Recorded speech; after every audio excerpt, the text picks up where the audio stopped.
पशूनां पतिं पापनाशं परेशं गजेन्द्रस्य कृतिं वसानं वरेण्यं जटाजूटमध्ये स्फुरद्गाङ्गवारिं महादेवमेकं स्मरामि स्मरारिं महेशं सुरेशं सुरारातिनाशं विभुं विश्वनाथ विभूत्यङ्गभूषं विरूपाक्षमिन्द्वर्कवह्नि त्रिनेत्रं सदानन्दमीडे प्रभुं पञ्चवक्त्रं गिरीशं गणेशं गले नीलवर्ण गवेन्द्राधिरूढं गणातीतरूपं भवम्. Today we have assembled here to worship Sadashiva, which is reflected within us as Shiva, as the spirit.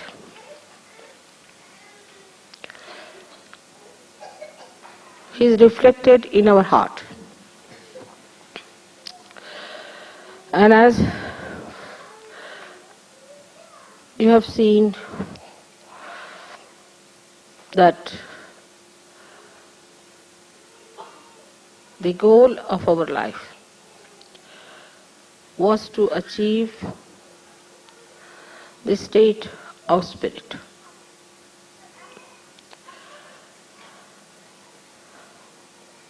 The other day I was reading some books how it was done.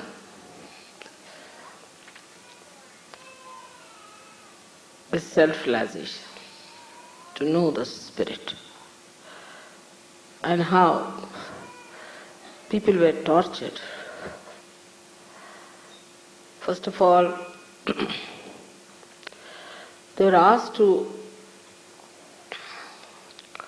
some or other deny, defy and condemn their body.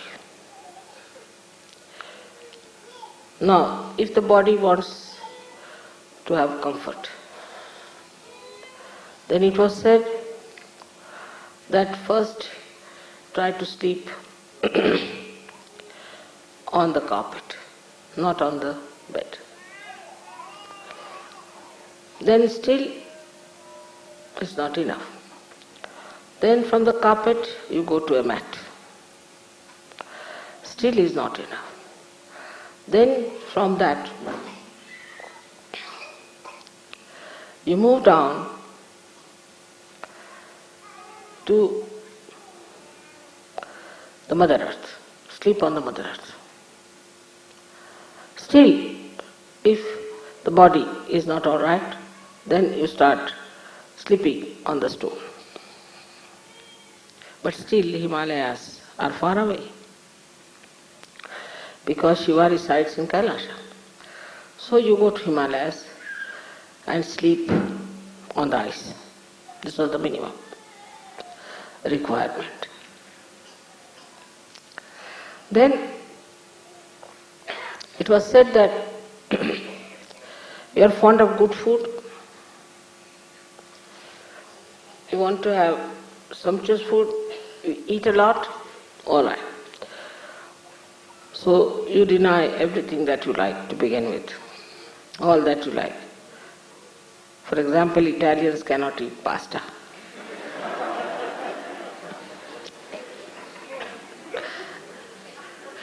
Then deny that. But that's not sufficient. After that, you start eating things which are very bitter. As in the Zen system, they give you to eat something which is like quinine raised to power 108, which is absolutely bitter or absolutely sweet. So put your tongue into test. But still the stomach is there. So if you are eating too much, you fast for 1 day. That's not sufficient. Then fast for 7 days. Then for 40 days. The month has got to be 30 days. To fast for 40 days means you are already finished. That's how if you have to do your penance for nirvana. As it is, you get a nirvana because you are finished and dead, you see. Nothing is left out of you. Nothing but bones, and these bones then become nirvana. Ultimately the death follows, so you are finished and there is nirvana, no doubt about it. Then you don't live in a house, because house is comfort.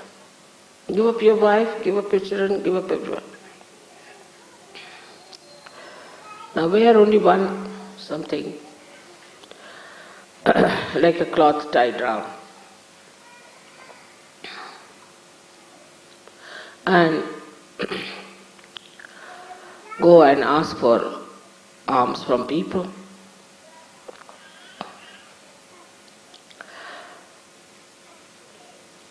With these clothes also, there is still problem, because you are attached to your cloth. So you go to Himalayas, where there is nobody to see you. Take out your clothes, and in that cold, you stay there completely shaking.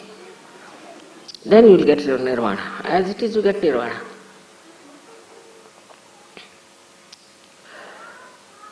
All such conditions were put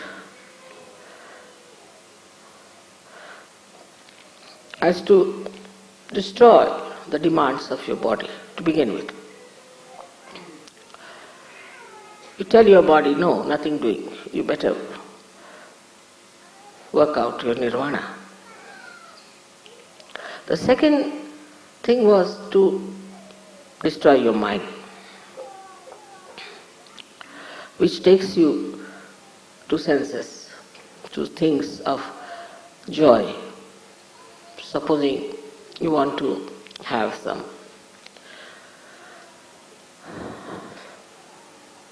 something very much. So, deny that. Anything that your mind tells you, just say no to. In Sanskrit, the shloka is like this: Yanneti neti vachaner nigamo, which you want to say, no, not this. And then you can discuss only nirvana. Before that, you are not even worthy of discussion of nirvana. When I read this book, I said, Baba, I give up. It's too much.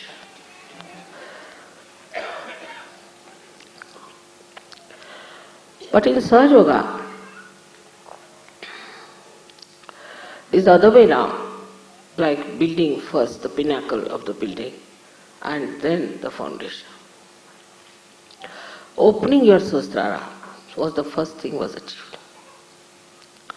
And then in the light of the Sahasrara, you have to watch yourself and see for yourself. Gradually the introspection was a better thing. Through vibrations, is to see why I want this, why my attention goes to my comfort, why my attention goes to food, why to my family, why to my children, when I have to achieve the highest. So you start introspecting yourself. Then you know on your vibrations also there's something wrong with you. Then you don't try to see others. What's wrong with others? You start seeing yourself. Because it's your own ascent you have to achieve. But in the olden times, all these things were done individually. Like a one person who starts the path of Nirvana, he used to go into ekant, means into lonely places. Stay away from people, avoid them, have nothing to do, and achieve this ascent, self-realization only for himself. It was not for others. Then this gentleman became absolutely exclusive.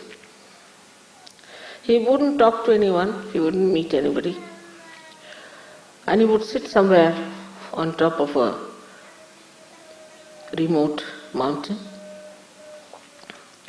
Anybody who tried to meet him, he would throw stones or say all kinds of horrible things and never meet that person.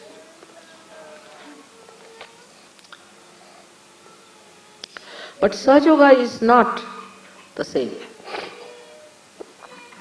Sahaja Yoga is the ascent of the whole. This kind of singular achievements did not lead people anywhere. Saints, of course, tried to talk to people, tell them about self-realization, about God, about righteousness, about various systems. But they too were regarded as something strange and were tortured and troubled. So, on the level of an individual ascent, they couldn't do anything for others except for talking about it, telling about it, till Sahaja Yoga came. Even the talking about it was prohibited. Till the 12th century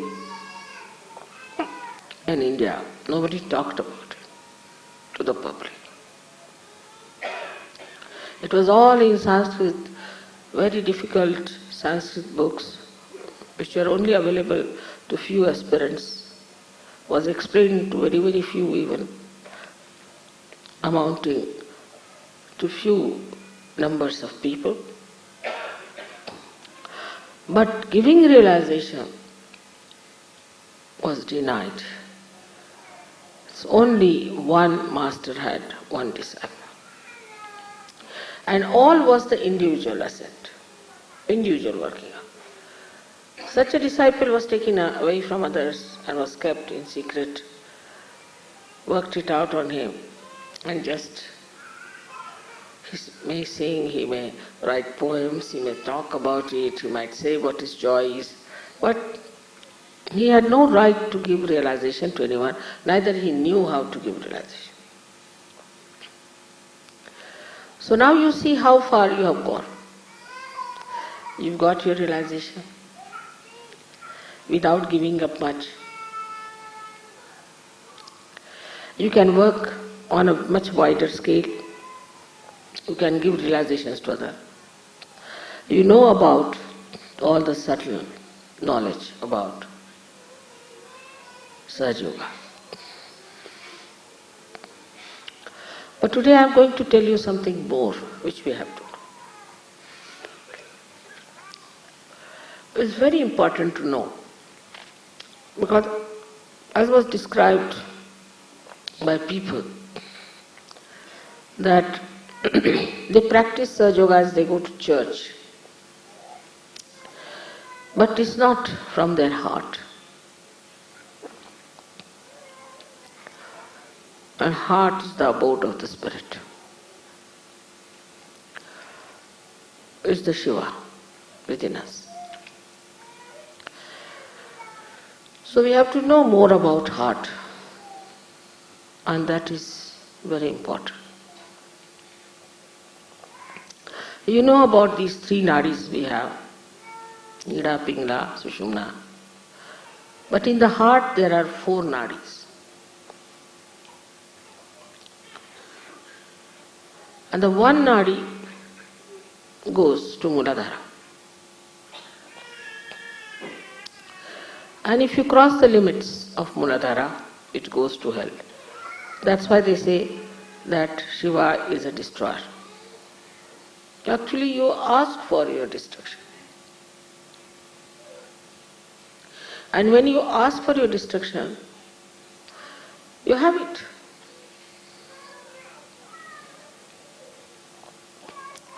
Even if it destroys anything, as I was telling, it's like when a fruit has to come, the petals look as if they are destroyed. As I have destroyed, I would say, many of your things, you can call it like your conditionings, your ego, your racialism, your fanaticism, all this has been destroyed in Sahaja. This has to be destroyed for the beauty to come out.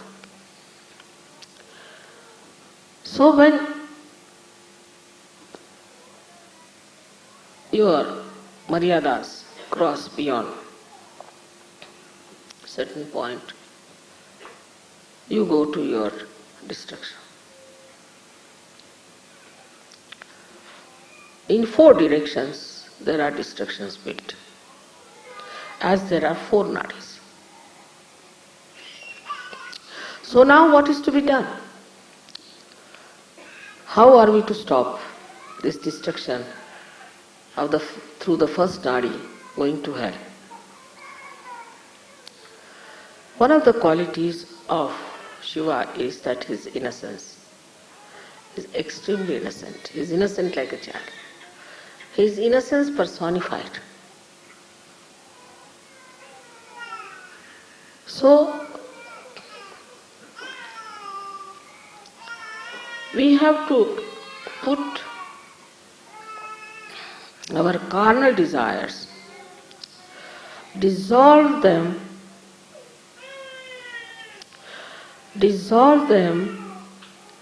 into the innocence, the ocean of innocence.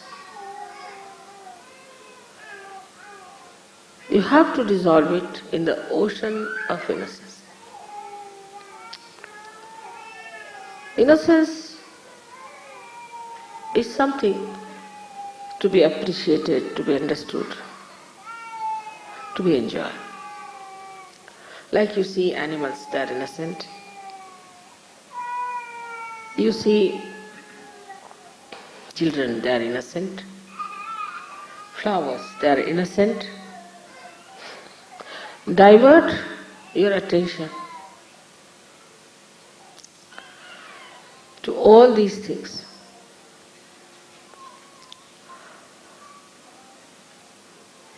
You see, on walking on the street, what is there to see? Best is all at 3 feet height. You see at 3 feet height all the flowers, all the beautiful grass, all the children who are about 3 feet are the best. We need not see people who are above that. Just see on 3 feet level.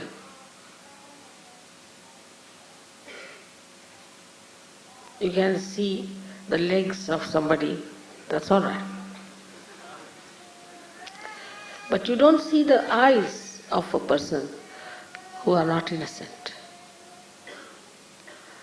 So dissolve this desire into innocence. And this Muladhara, which is innocent, is not dead, finished, but is innocent. It is righteous. It is Sri Ganesha's qualities. It's pure. So even if you are in this world, even if you are living like a human being, Even if you have children, still you are innocent. Like once, the wives of Sri Krishna, he had 16,000 wives to begin with, and the 5 more. The 16,000 were his powers and 5 were the elements. They were wanting to go to pray to some big, well-known, I should say, a saint had come, a Maharshi had come. So they wanted to go and see him and pay respects. So they asked Sri Krishna's permission. But when they went, they found the river was all in speed. So flooded, they could not cross over. They came back, they said, how can we cross over this river? It's all in speed.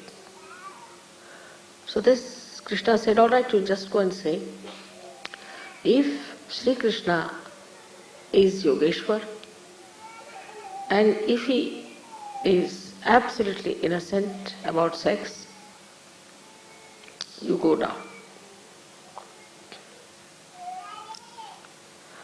They said, how can we have so many wives, what is he talking about? So they went down and said this to the river. And the river went down, and they were surprised that this husband of ours is saying all these things.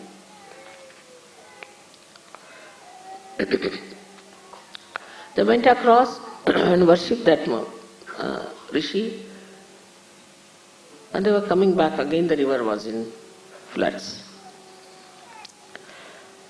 So they went back to the rishi, said, now how are we to cross over because it's in floods? They said, how did you come? So they told the story of Sri Krishna. Now they had fed this rishi with food and fruits, and he had eaten such a lot. All right, you go and tell this river that this rishi has not eaten at all anything. He said, how can it be? Just now you ate before us. He said, just go and see. They went back and told this to the river. The river again went down. So to live in this world, to be a wife or to be a husband, to be married, whatever it is, you can be innocent, absolutely innocent about it. That's the sign of your purity. The second nadi, the second channel that can take you to destruction is desire. That's why Buddha has said that desirelessness is the only way that people do not get old, nor sick, nor worried.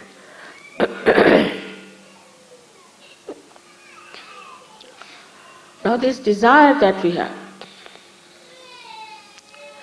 I want this, the West is much more than anywhere else. Because the entrepreneurs are every day producing new things. Say for example a hairdress.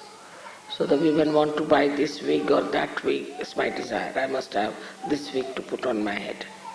The another one says, all right, I must have this one. And the desire for men is, oh, if he is having a Rolls Royce, why shouldn't I have one?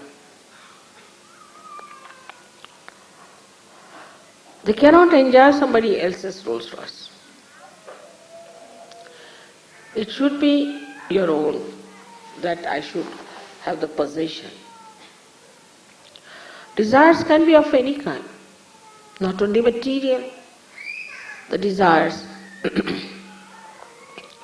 could be also quite mental. I must possess this woman, I must possess this child. All kinds of possessions that work into you as desires. I wouldn't say it is because of attachment. It's not attachment, but it is just to have more.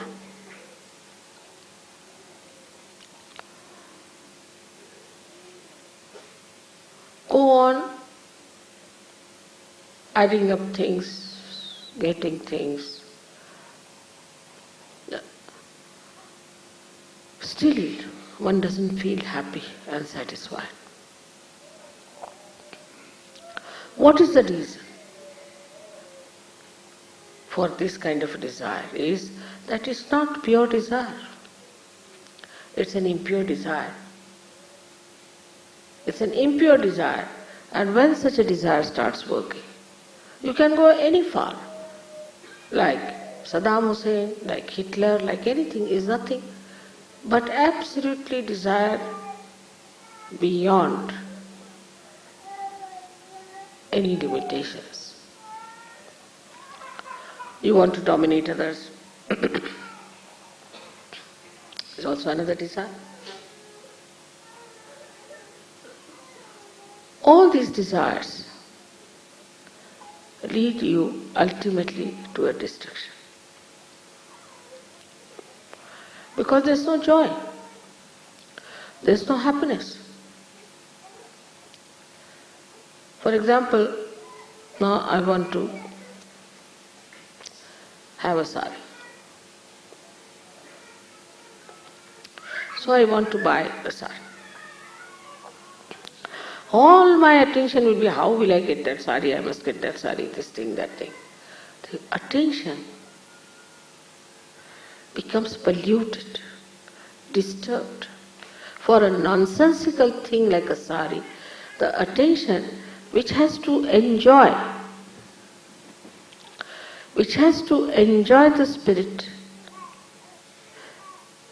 which has to nourish the spirit, becomes disturbed because of desires. In the first place, the attention is disturbed because we are not innocent.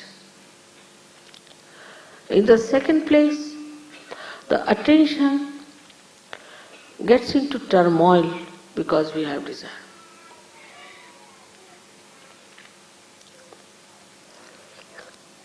So what should we do as far as the desire is concerned? Desire for beautiful things.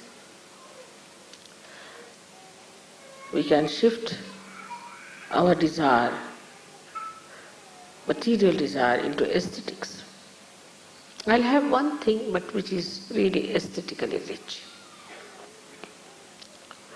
Because that's the quality of Shiva, that he gives aesthetics to everything. Now supposing this looks very plain, simple, and you may say that mechanical. But if it was Shiva's job, he would have done something beautiful about it. So the quality of Shiva is that he beautifies everything that is created by Brahmadeva, evolved by Vishnu. He is the one who does the subtle work of creating aesthetics. You see my photographs many a times with so many lights, this, that. It's all his job. He's doing it. He throws lights in such a manner. He works out in such a manner. Just he wants to convince you about me. It's his job. So his job is to create aesthetics. Aesthetics of behavior. Aesthetics of poetry. Everything that is created is made beautiful, is joy-giving by Shiva. That's his quality. So whatever you desire, if you start working it out, desiring for something aesthetically handmade, nice thing,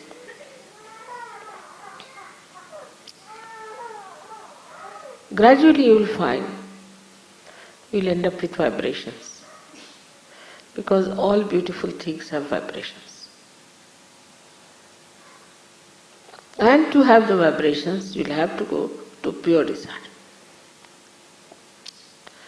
So this desire, which is madness, which makes you mad, which is so much dull and boring, becomes pure desire because you have to dissolve all your desires into vibration. You start desiring nothing but vibrations after some. You will not buy anything which has no vibrations. You will not talk to a person who has no vibrations. If somebody has vibrations, you will just run away.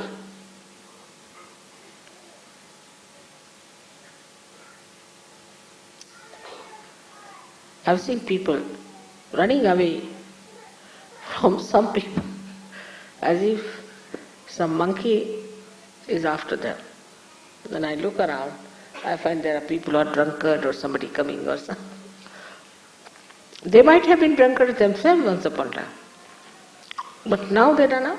No. Not now. No more. We had 3-4 hippies to begin with who came with me to India. They are normal like you, they were become research yogis. And 4-5 hippies came to my program. It was in Rahuriad. They got a fright of their life. Oh no, oh God. I said, what's the matter with these? Why are you so frightened? So I turned around to see these hippies. And by the time I turned around, they were out. They were no more there. So then what happens? All desire ends up into Chaitanya, into vibration. And if it does not, then you must know there's something still missing. But if you do not do this, then you end up into your destruction. So to say that he is a destroyer is a very one-sided statement. He has both the powers. He has the power to give you vibrations. He gives you vibrations.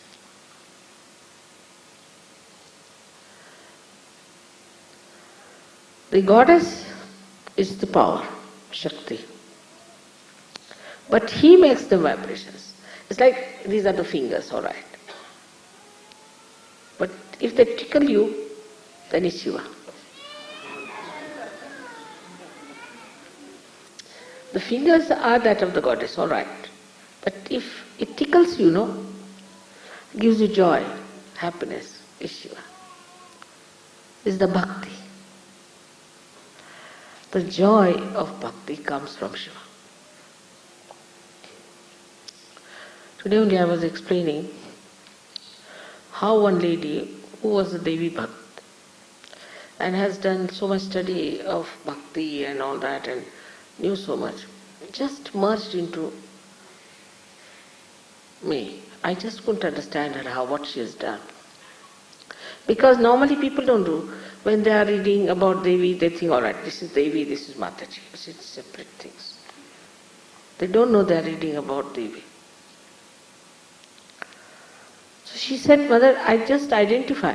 It's written that how you are gentle. The goddess is gentle. How she touches me. How she looks after me. How her attention is on me. Like there's a sentence, Kataksha Kataksha Nirikshan. Every glance is an inspection. Not inspection, not a very good word, but Nirikshan means inspection, divine inspection. So all the time I feel that it's you are all the time. When I listen to music, I feel now, see, she's looking at me. She's feeling me. She's nourishing me. All the time I feel your love. That's how the bhakti comes in. So if you have vibrations, that doesn't mean that they are something dry. See? No. It means the joy of bhakti. Bhakti is, you call it adoration, this, that. It's the ocean of love that is God. You just get drenched into it. There's no words to it.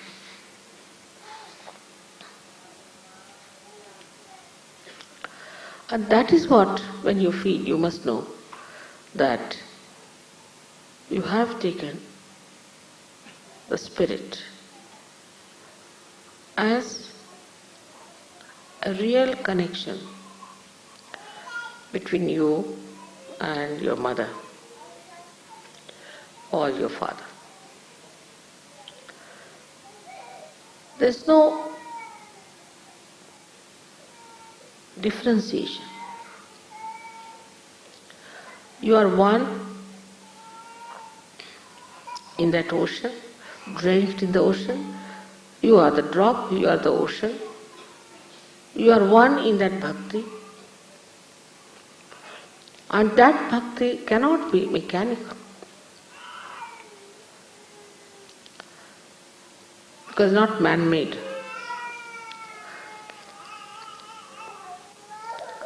So to enjoy Sahaja Yoga, you must know that it's not dry vibrations only, but it's the bhakti. That is the joy of Shiva's quality, the quality of joy that he adds to our life. Everything seems to be surrounded, resounding, same thing, the joy. That I am loved so much by God, that God loves me, that I have a meaning in life,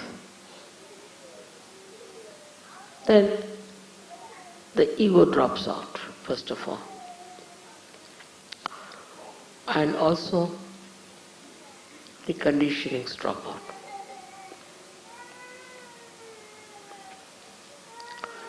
Now the third nadi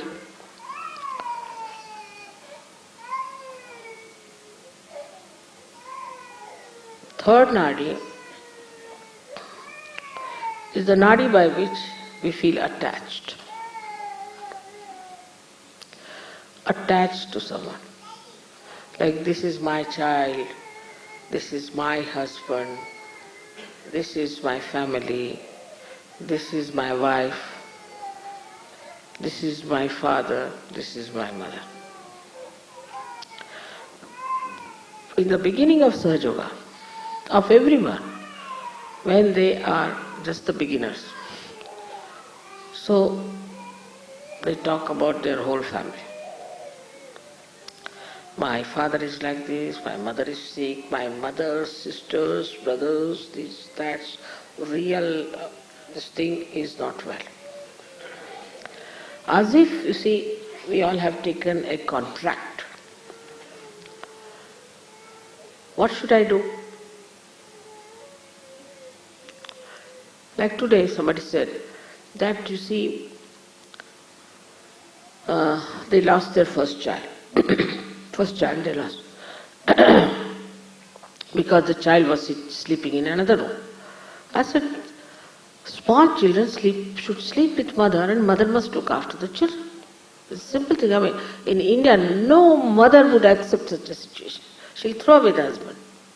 So what's this? I have to look after the child. So I said, tell them that they should sleep with the child. So that they don't believe in it. It's all right. What can we do? Have we taken their contract that we should look after their children even when they don't want to listen to us? So the idea is all the time, in the beginning, is that, oh mother, I've been doing Sahaja Yoga for 1 month, but so far my financial condition has not improved. As if they are going to sue me for that. As if I've let them down.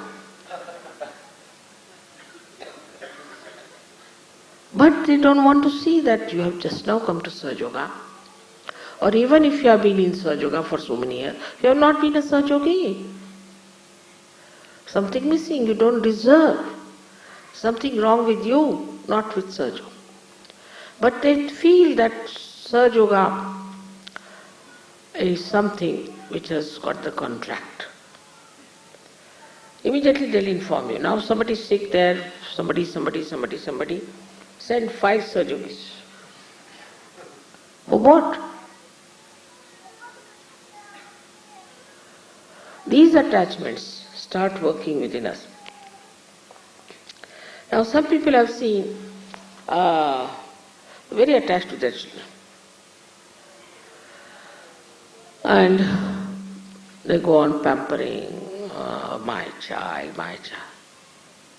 And suddenly they discover the child is a devil's child. The child starts answering back, saying all kinds of things, beating the parents, misbehaving. And then they suddenly discover that this is the child whom I have been looking after, giving so much love. And they feel even worse because I have done so much for my wife and she is treating me like this. I have done so much for my husband and he is treating me like this. Why do you do so much? There is no need.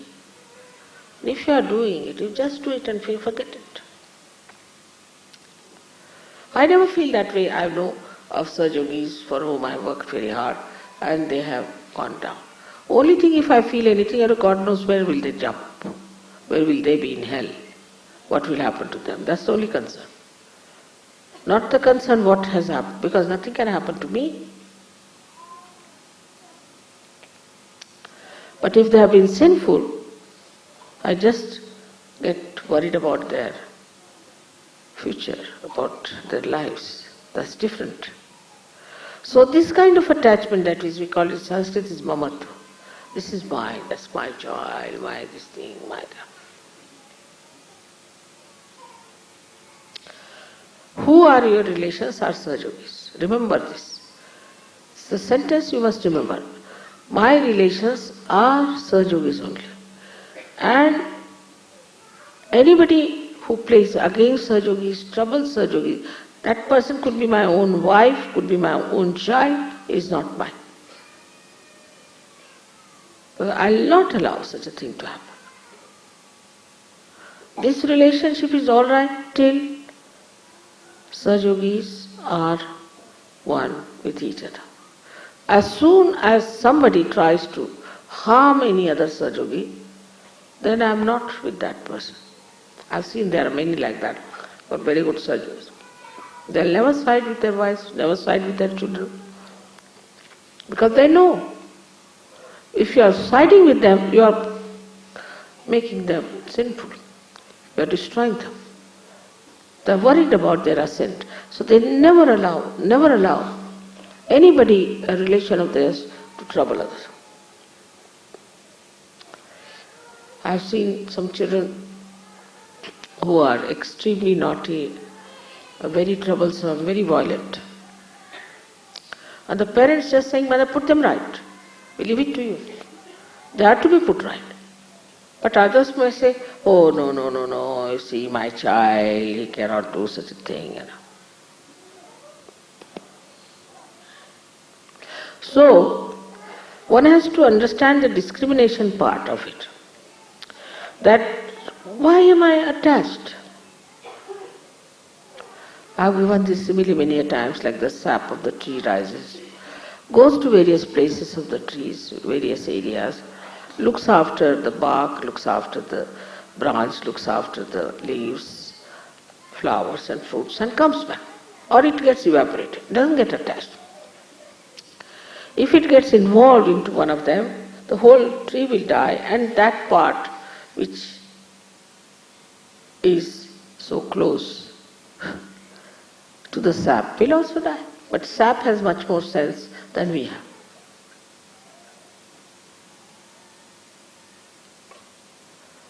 To them, husband so important. I mean, so many problems of husbands, wives, this, that. My God, I sometimes think, what is this? That's why they used to say, take a sannyasa. So nobody can talk about wife, children, nothing. You have to be a sannyasi. First of all, be a sannyasi. So no headache to the guru. As soon as you start talking about any one religion of yours, the Guru would say, all right, you get out, nothing doing, no good. But in Sahaja Yoga is much deeper work to do. It has to penetrate into the society, into the political life, into economic life. You have to emancipate the whole world. Try to understand your responsibility. They are not only here for one ascetic ascent. No. How much wisdom you must have, how much love you must have, and how much discrimination you must have to understand that you are chosen for the emancipation of the whole world.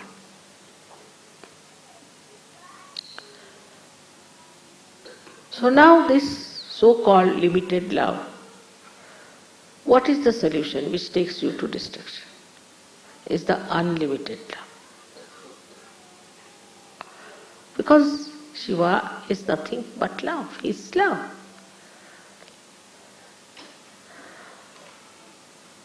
Love is that corrects, that nourishes, that wants your benevolence. That's what Shiva is. It wants your benevolence. It looks after your benevolence.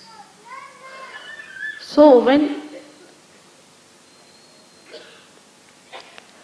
you are looking after the benevolence of others with love, then the whole life changes. The whole pattern changes.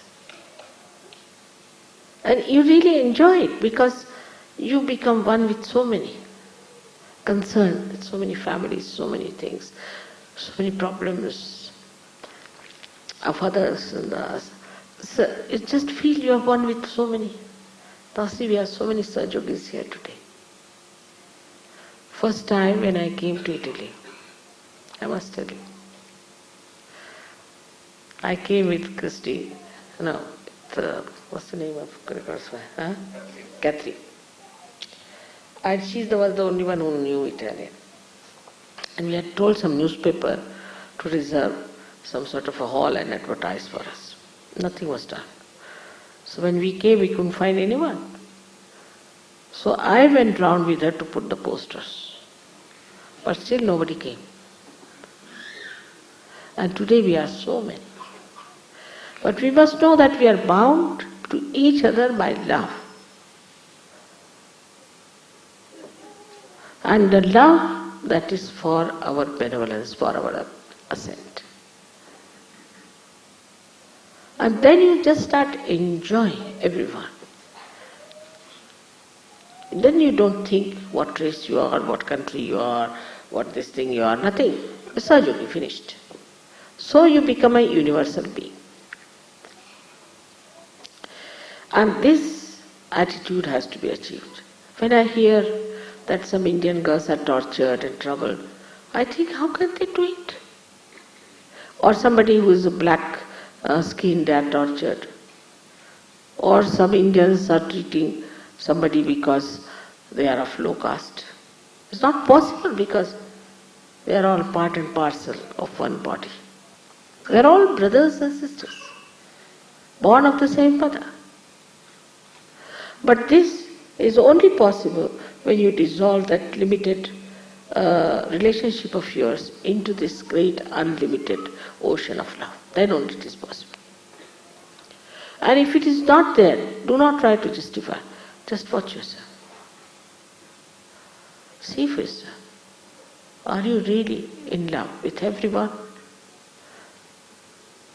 You see, I would say that all the time when I am supposed to go for shopping, I just think, oh, this one will be nice for this one. That will be nice for that one. For myself, if you say, it's impossible for me to buy anything for myself. It's an impossible situation. Unless it is absolutely immediate or some problem is there, if I'm just without it. I won't even buy a drink for myself, even if I am thirsty. Because the whole thing is the joy of others. Oh, this will be nice for that person, this will be good for that person.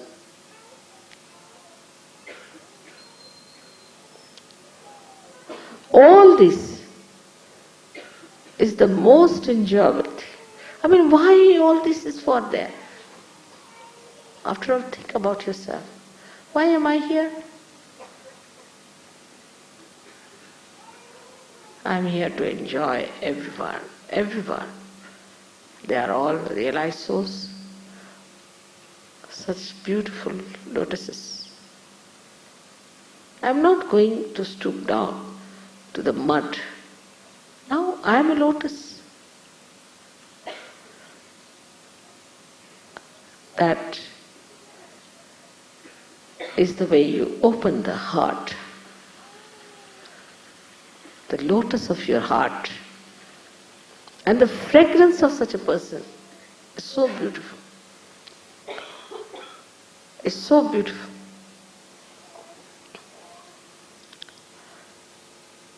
So you are no more divisive. You do not want to separate from each other. Anywhere is done, you are agreeable to that. You don't think that it should be done here or there or there. But anywhere, but should be. All of us together. So, the small attachments that are with you have to be dissolved into this ocean of love, which is Shiva.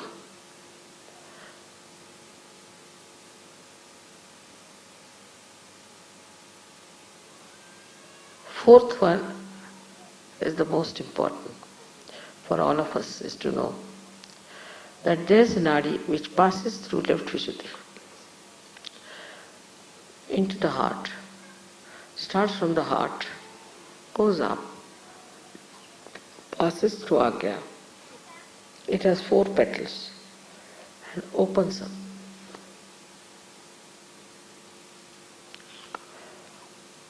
This is the one which gives you the state which is called as Turiya. We live in 3 states. In the awakened state, Jagruti, our attention goes to this, that and all that. We spoil our attention.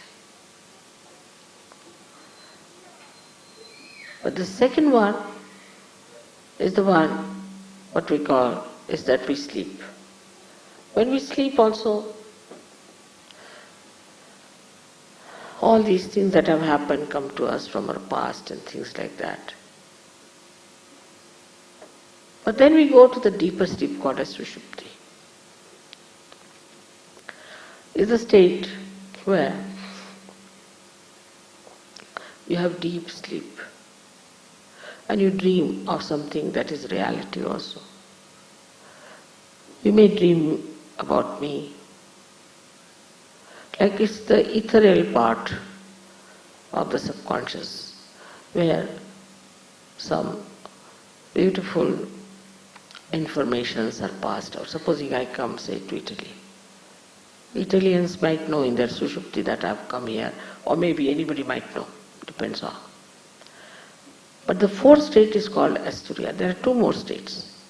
You are in a Turiya state, is the 4th state. Turiya means 4th. 4th state is where that you are in a thoughtless awareness state. When there is no thought, just think of it. When there is no thought, you have to be innocent. When there is no thought, you have to have vibrations. When there is no thought, you cannot be attached to anyone. So into that thoughtless state you have come now as a Turiya sthiti. And in this state, when you are, these 4 petals which are within you have to open out in your brain. They come from your heart to your brain.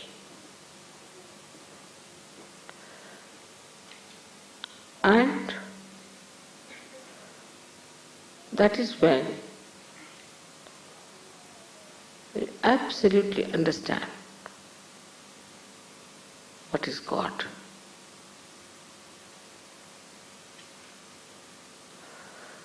Absolutely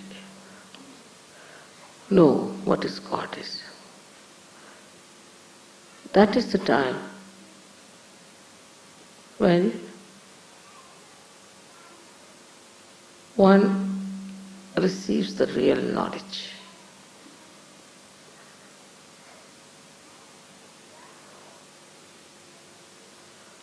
But unless and until these four petals open, one may fall back. And that's why some of the Sajogis who are still meddling with things which they should not do, go down. And they don't understand what is God is. But it's not the understanding, you understand this one little point, that it comes from your heart into your brain, not from your brain to your heart. It comes as if the ambrosia of your bhakti covers your brain. Absolutely. Say for example, Shankaracharya wrote a beautiful treatise called as Viveka Chudamani, where he described what is God, this, that, and Viveka means the conscience and consciousness and all that he described, quite a lot. But there was one horrible fellow called Sarma who started arguing with him and he got fed up. Shankaracharya. He said, no use talking to them. So he just wrote Saundarya Lahari. Saundarya Lahari is nothing but all the mantras praising the mother. He said, I know mother, now let me praise her. That's the doing. What's the use of talking to these people? Stupid things, how will they understand? He realized that these people haven't got that capacity, that sensitivity to understand what I know. That's the real knowledge, is to know what is God. And if that is God, then how can you suspect anything? How can you try to analyze anything? It's God. It's God Almighty, which knows everything, which does everything, which enjoys everything. That is the one we should say is the jnana, is the knowledge, is the true knowledge, the pure knowledge. Is not the knowledge of chakras, not the knowledge of vibrations, not the knowledge of Kundalini, but the knowledge of God Almighty. And the knowledge of God Almighty is not mental. Again I tell you, it starts from your heart and goes to your brain. Something that comes out of your experience of joy and covers your brain. So your brain cannot deny it anymore. Like sometimes when you have your mother, little mother, you know the love of your mother. So you cannot explain it. It comes from your heart. And you say, no, that's my mother, she won't do like that. I know my mother very well. The knowledge about your mother, the one who has given you birth, mother may not be very good or whatever it is. But knowledge about God, that He is love, that He is truth, that He knows everything, that just become part and parcel of your being. Absolutely. And that's the time we say is the Nirvana. So it's important, especially for the people of the West. Now open your hearts, because it starts from the heart, not from your brain.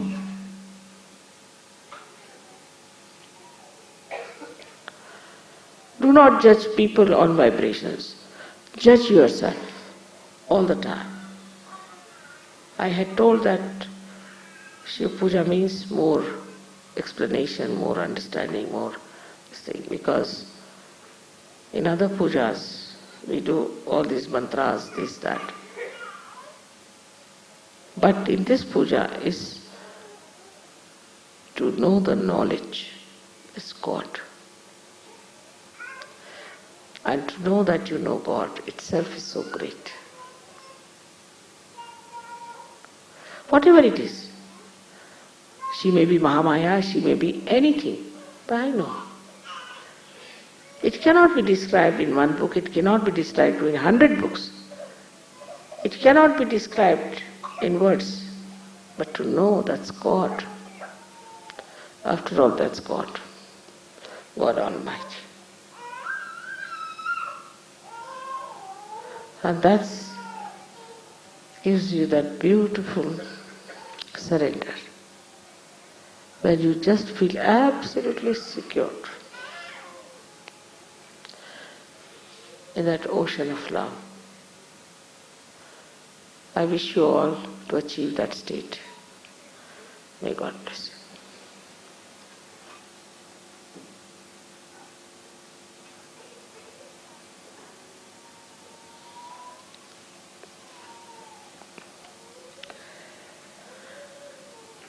The puja is quite short, it's not so big, and this thing is, first we'll do the puja of Ganesha has to be worshipped in any case. Then the Devi, little bit, and then only 108 names of Shiva will do.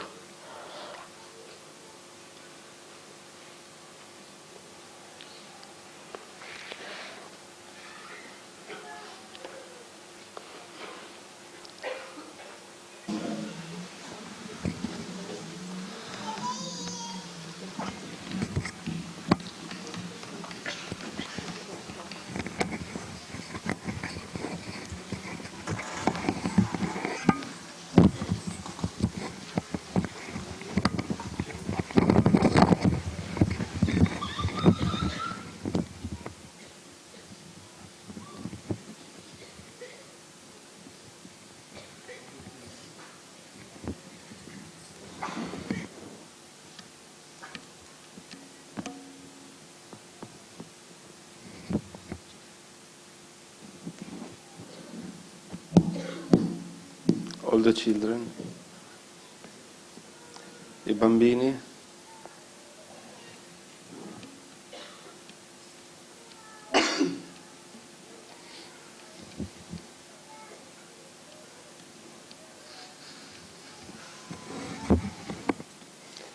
Tarvashisha.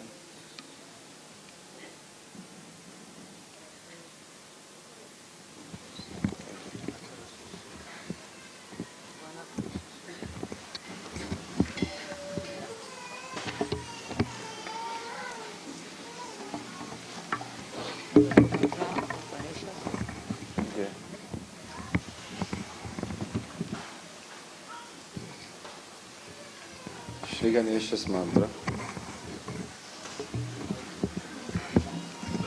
Shri Ganesha's mantra. Om Tvameva Sakshat Shri Ganesha Sakshat Shri Adi Shakti Mataji Shri Nirmala Devi Namo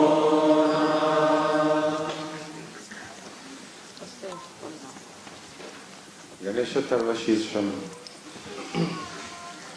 Om Namaste Ganapataye Tvameva Pratyaksham Tattvamasi Tvameva Kevalam Kartasi Tvameva Kevalam Dartasi Tvameva Kevalam Hartasi Tvameva Sarvam Kalvidam Brahmasi Tvam Sakshat Atmasi Nityam Rutam Vashmi Satyam Vashmi Avadhamam Avadhataram Avashrodharam Avadhataram Avadhataram Avadosharam Avashisham Avavashatat Avapurasat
त्रयात्मका त्वां योगिनो ध्यायन्ति नित्यं त्वां ब्रह्मा त्वां विष्णुः त्वां रुद्रः त्वां इन्द्रः त्वां अग्निः त्वां वायुः त्वां सूर्यः त्वां चन्द्रमः त्वां ब्रह्मा भूर्भुवः स्वरं गणाधिं पूर्वानुष्ठार्य वर्णानि तदानन्तरम् अनुस्वरः परतरः आदेतुरसितं चारिणा रुद्रम् एतत्तवामनुस्वरूपम् गाकरपूर्वारूपम् आकरो मध्यमरूपम् अनुस्वरश्च मध्यारूपम् बिन्दुरुत्तररूपम् नदसन्दनं सामिचसन्धि साश गणेशविद्या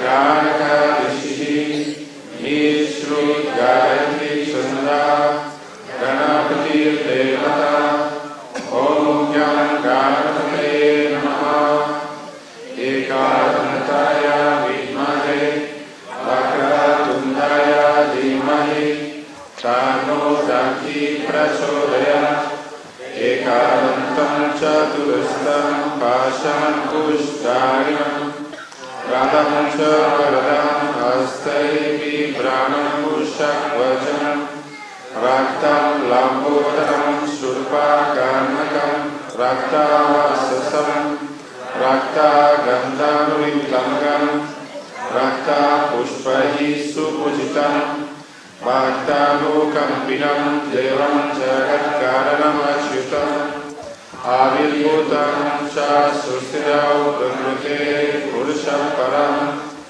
एवं ध्यायेयो नित्यं स योगी योगिनं वरा नमो भ्रातपतये नमो गणपतये नमः प्राणपतये नमस्ते अस्तु लम्बोदराय एकादन्ताय विज्ञानशिवे शिवासुताय श्रीवरदमूर्तये नमः साक्षात् श्री आदिशक्ति माताजी श्री निर्मला देव्यै नमो नमः।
Ashapani Chakrapani Mushakani Noina Agnikoti Surya Jyoti Vajrakoti Nirmala Chitramala Bhakti Jala Bala Chandra Shomitam Kalpa Vruksha Bhaktarax Namostute Gajanana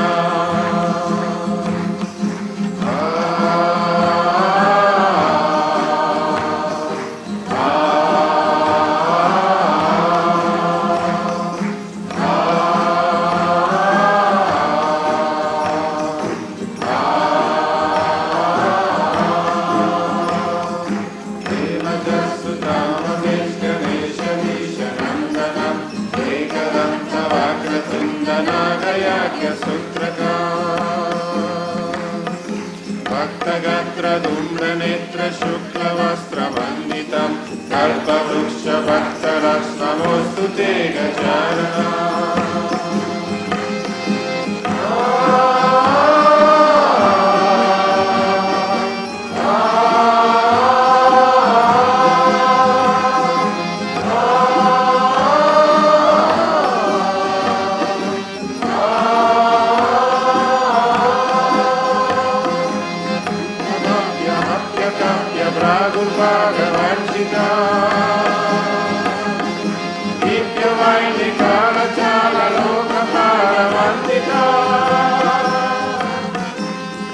Bhavya Hatya Kapya Pragulpaga Vanchitam Nityamainikala Jala Lokapara Vanditam Purna Brahma Suryavana Purusham Purantakam Kalpa Vruksha Bhaktarax Namostu Te Gajanana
Surya Vishwakarma Nirmala Vishwaharta Vishwakarta Yantra Tantra Pujitam Chaturmukha Chaturbhujam Seritum Chaturyugam Kalpa Vruksha Bhakta Lakshnamostu Te Gajanana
Ladies who have not done the puja so far.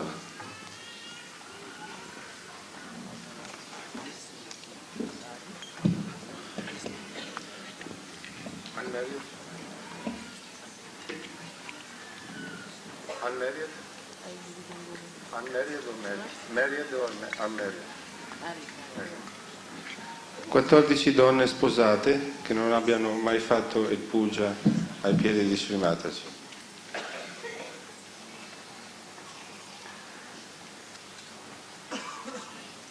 14 femmes mariées qui n'ont jamais fait un puja au pied de Shri Mataji.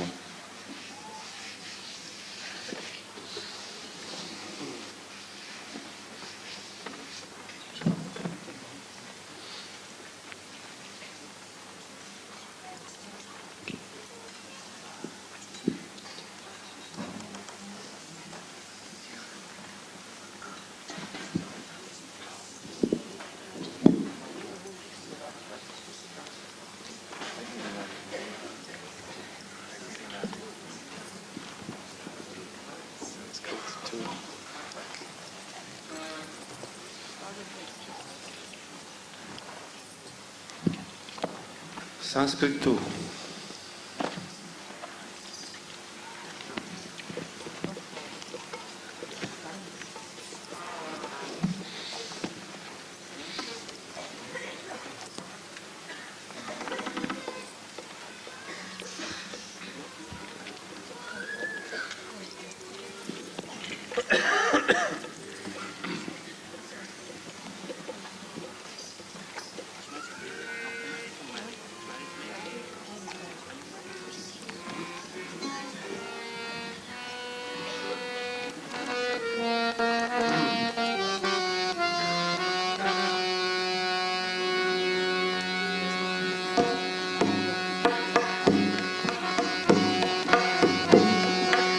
Aigirinandini Nandita Vediki Vishwavinodini Nandanute Girivaravinya Shirodini Vashini Vishnu Vilashini Vishnurute Bhagavati Eshiti Kanta Kutumbini Bhuri Kutumbini Bhuri Krute Jaya Jaya Hey Mahishasura Mardini Ramyakapardini Shaila Sute Jaya Jaya Hey Mahishasura Mardini Ramyakapardini Shaila Sute Jaya Jaya Hey Mahishasura Mardini Ramyakapardini Shaila Sute Suravara Varshini Duradara Darshini Duramukhamarshini Arsharate Tribhuvana Poshini Shankara Doshini Kilvishamoshini Gosharate Tanujani Roshini Ksiti Sutta Roshini Duramuda Shoshini Sindhu Sute Jaya Jaya Hey Mahishasura Mardini Ramyakapardini Shaila Sute Jaya Jaya Hey Mahishasura Mardini Ramyakapardini Shaila Sute Jaya Jaya Hey Mahishasura Mardini Ramyakapardini Shaila Sute Aishatakandari Gandita Rundari Dundita Shunda Gajadipate Ripu Gajaganda Vidarana Chanda Paragrama Shunda Mrugadipate Nija Bujadanda Nipatita Chanda Vipatita Munda Vatadapate Jaya Jaya Hey Mahishasura Mardini Ramyakapardini Shaila Sute Jaya Jaya Hey Mahishasura Mardini Ramyakapardini Shaila Sute Jaya Jaya Hey Mahishasura Mardini Ramyakapardini Shaila Sute Tanuranu Shangaranashana Sangha Parishkuta Dangana Tatkatake Kanakapi Shanga Pushatgani Shanga Vasatpata Shrunga Atavatuke Kruta Chaturanga Balashikiranga Katavahuranga Atavatuke Jaya Jaya Hey Mahishasura Mardini Ramyakapardini Shaila Sute Jaya Jaya Hey Mahishasura Mardini Ramyakapardini Shaila Sute Jaya Jaya Hey Mahishasura Mardini Ramyakapardini Shaila Sute Jaya Jaya Jaya Jaya Jaya Shabda Parastutita Paravishwanute Jana Jana Jinjita Jinkruta Nupura Sinjita Mohita Bhutapate Natina Natana Natina Natanaya Kanatitana Yayugana Rate Jaya Jaya Hey Mahishasura Mardini Ramyakapardini Shaila Sute Jaya Jaya Hey Mahishasura Mardini Ramyakapardini Shaila Sute Jaya Jaya Hey Mahishasura Mardini Ramyakapardini Shaila Sute Hai Sumana Sumana Sumana Sumana Sumano Harakanti Yute Chita Rajani Rajani Rajani Rajani Rajani Karavagra Vrute Sunayana Vipramara Pramara Pramara Pramara Pramara Dipate Jaya Jaya Hey Mahishasura Mardini Ramyakapardini Shaila Sute Jaya Jaya Hey Mahishasura Mardini Ramyakapardini Shaila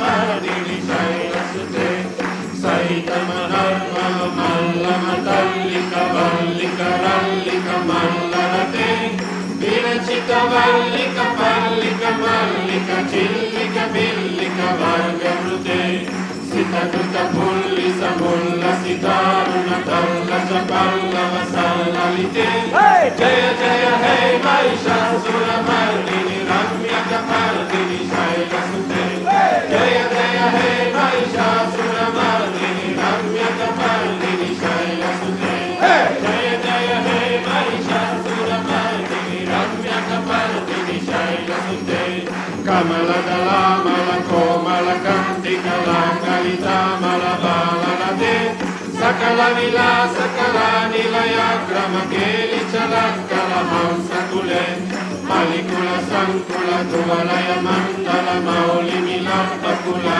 Tikule Jaya Jaya Hey Mahishasura Mardini Ramya Kapardini Shailasute Jaya Jaya Hey Mahishasura Mardini Ramya Kapardini Shailasute Jaya Jaya Hey Mahishasura Mardini Ramya Kapardini Shailasute Jaya Jaya Hey Mahishasura Mardini Ramya Kapardini Shailasute Jaya Jaya Hey Mahishasura Mardini Ramya Kapardini Shailasute Jaya Jaya Hey Mahishasura Mardini Ramya Kapardini Shailasute Jaya Jaya Hey Mahishasura Mardini Ramya Kapardini Shailasute Jaya Jaya Hey Mahishasura Mardini Ramya Kapardini Shailasute Jaya Jaya Hey Mahishasura Mardini Ramya Kapardini Shailasute Jaya Jaya